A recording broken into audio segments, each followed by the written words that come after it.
VirtualBox is a program that allows us to install a virtual operating system on existing operating systems. When you enter the virtualbox.org address, we will encounter such a page. There is a huge download button in the middle. At the time I shot this video, the last version of VirtualBox was 6.1. I will also download this application on the Windows operating system and show how to use it, but I will not install any operating system in it. You can see which operating systems can be installed from this second paragraph. It is possible to install Windows, Linux, Macintosh and Solaris, and various versions of Windows as well as various versions of Linux as virtual operating systems via VirtualBox here. Since I'm currently operating on Windows, I click the Windows Hosts button and let the application download to my computer. Our app has been downloaded. In order to use the application properly, we need to run it as admin. So I right click and select Run as Administrator.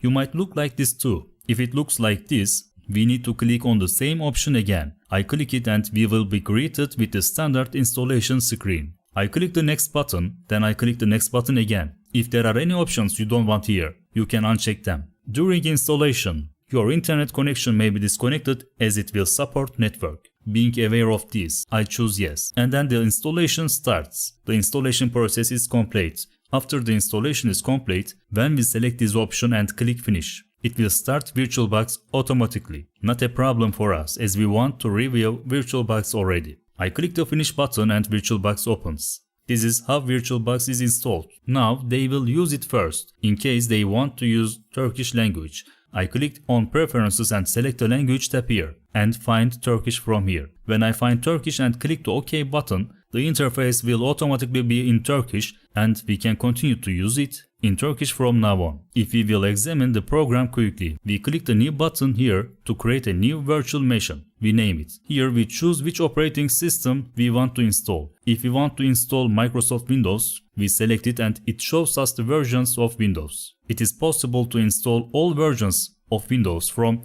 Windows 3.1 to Windows 95, Windows 98, up to now as a virtual operating system. We can install Linux. I'm not very familiar with Linux, but the options are available here. Debian is among the ones I know. I see Ubuntu at the bottom and it is possible to install all other versions here. There is a system called Solaris.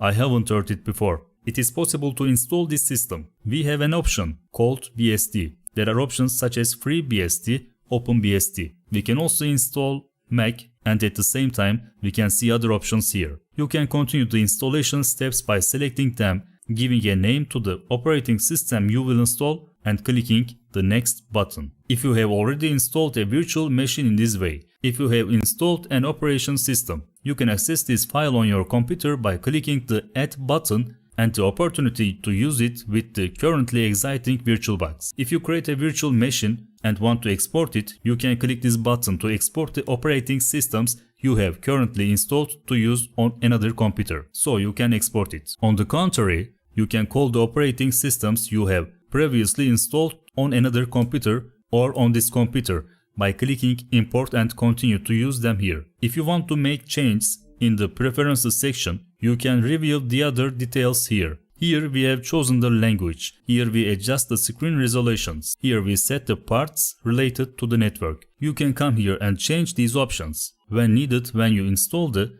operating system. Yes, in this video I showed you how to install and use VirtualBox, which allows you to install virtual machines on your computer and allows you to set up virtual operating systems. I hope it was useful. See you in new videos.